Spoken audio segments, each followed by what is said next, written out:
বলেছে সর্বশেষ এমন একটা ধর্ম ডমিনেট করবে যেটা এমন ভাবে দাঁড়াবে গোটা বিশ্বের সব রাজকীয় মসনদগুলোকে চুরমার করে তার পতাকা গাড়বে, আর এই পতাকার মধ্যে লেখা থাকবে লা ইলাহা ইল্লাল্লাহ মুহাম্মাদুর রাসূলুল্লাহ। এই ইসলামের বিজয়, এটাকে আর কেউ থামায় রাখতে পারবে না। জোরে কোন ঠিক কিনা? গোটা বিশ্বে সবচেয়ে বেশি নির্যাতিত মুসলমানেরা, ঠিক কিনা? কাশ্মীরে মাইর খায় কে? মুসলমান। ফিলিস্তিনে মাইর খায়, ইরাকে মার খায়, তারপরে মায়ানমারে মার খায়, বাংলাদেশেও মার খায়, চীনের উইঘরে মার খায়, গোটা বিশ্বে মুসলমানেরা মার খায়। কিন্তু সব ধর্মের লোকেরা তাদের ধর্ম রেখে দিয়ে ইসলাম ধর্মের ভেতরে ঢুকে যাচ্ছে। সুবহানাল্লাহ। ইউরোপ আমেরিকাতে এর ধারাবাহিকতা বাড়ছে, প্রতিনিয়ত কালিমা পড়ে লোকজন মুসলমান হচ্ছে। যুবক যুবক ছেলেরা এখন টাকনুর নিচে আর কাপড় পরে না, উপরে কাপড় পরে।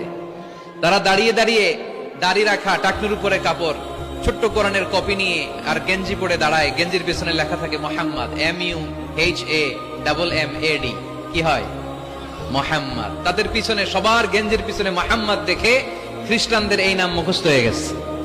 খোদ ইউরোপে নাকি বর্তমানে সবচেয়ে জনপ্রিয় নামের তালিকায় রয়েছে মোহাম্মদ। সবচেয়ে জনপ্রিয় ফেমাস নামের তালিকায় এখন ইউরোপে খোদ খ্রিস্টানদের রাজ্যে মোহাম্মদ নামটা সবচেয়ে জনপ্রিয় হয়েছে। গেঞ্জির পিছনে মোহাম্মদ নাম দেখে তাদের কৌতূহল। ঘটনা কি? এই ছেলেরা ভালো ভালো কাজ করে, রাস্তায় ময়লা থাকে, ময়লা ক্লিন করে, কিন্তু কারোর সাথে কথাবার্তা বলে না। গেঞ্জির পিছনে লেখা মোহাম্মদ। তারা বাড়িতে যে গুগল সার্চ ইঞ্জিনে লেখে যে দেখি তো এটা কি, MUHAMMAD। ইন্টারনেটে গুগল সার্চে যখন তারা মোহাম্মদ লেখে, তখন ইন্টারনেটে বিষ্ণু ঈসা ইসলামের জীবনী চলে আসে। তারা অবাক হয়ে জীবনী পড়তে থাকে। অনেকে পড়তে পড়তে চোখের পানি ছেড়ে অশ্রু বিসর্জন করে। যাদের নসিব ভালো, অনেকে কালিমা পড়ে মুসলমান হয়ে যায়। ইউরোপে যদি এরকম গণজোয়ার তৈরি হয়, তাহলে এটাই প্রমাণ করে ইসলামের বিজয়কে কোনো অপশক্তি ঠেকিয়ে রাখতে পারবে না।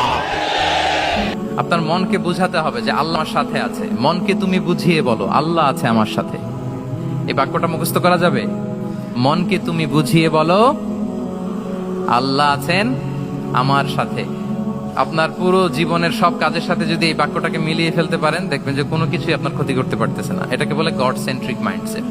আল্লাহ আমার সাথে আছেন, কেউ নাই কিন্তু আল্লাহ তাআলা আমার সাথে আছেন।